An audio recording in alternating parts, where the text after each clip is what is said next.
Makatarungan ba at patas ang sistema ng pagbubuhay sa Pilipinas para sa lahat ng antas ng lipunan? Ang buwis o taxation ay bahagi ng ating pang-araw-araw na buhay. Sa tuwing tayo ay bumibili ng produkto, kumikita ng pera, o gumagamit ng serbisyo, may kasamang buwis at binabayaran.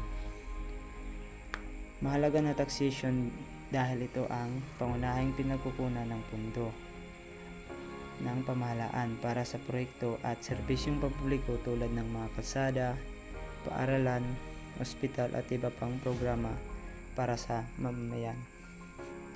Ngunit sa kabila ng kahalagaan nito, marami ring Pilipino ang nagtatanong kung patas ba talaga ang sistema ng pagbubuwis sa bansa.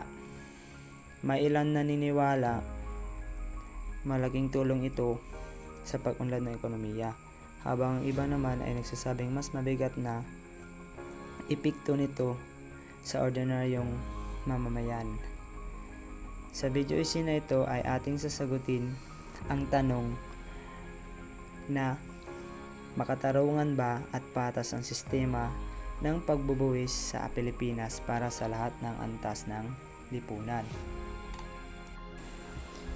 Ang taxation ay proseso kung saan kumolekta ng pera ang pamahalaan mula sa mga mamamayan at negosyo upang punduhan ang mga serbisyong pampubliko at pagpapaunlad ng bansa. Sa Pilipinas ay ang pangunahing ahensya na nangongolekta ng buwis at Bureau of Internal Revenue o BIR. May iba't ibang uri ng buwis sa bansa. Isa na rito ang income tax na kinaltas mula sa sweldo o kita ng isang tao. Mayroon ding value added tax o BEAT na idinagdag ng presyo ng mga produkto ating binibili araw-araw.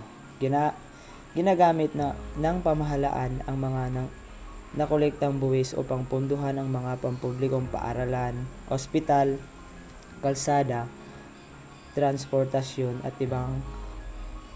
iba pang programa ng gobyerno. Isa sa pinakamalaking reforma sa pagbubuwis sa bansa ay ang TRIN Law o Tax Reform for Acceleration and Inclusion Law na ipinatupad noong 2018. Layunin ng batas na ito na bawasan ang income tax ng ilang manggagawa upang mas lumalaki ang kanilang take-home pay. Ngunit kasabay nito ay tumataas din ang buwis sa gasolina, matatamis na inumin at iba pang produkto. Dahil dito, maraming bilihin at pamasahe ang tumataas na mas naramdaman ng mga ordinaryong mamamayan at mahirap na pamilya. May mga taong naniniwalang mahalaga at kinakailangan ang taxation para sa pag-uunlad ng bansa sa pamamagitan ng buwis. Nakagawa ang pamahalaan ng mga proyekto tulad ng mga paaralan, ospital, tulay at iba pang infrastruktura nang nakakatulong sa mamamayan. Naniniwala rin sila na kung walang buwis, mahirapan ang gobyerno na punduhan ang mga serbisyong pampubliko at mga programang kailangan ng bansa. Sa kabilang banda, may mga naniniwala namang hindi patas ang sistema ng pagbubuwis sa Pilipinas, lalo na para sa mga mahirap na mamamayan.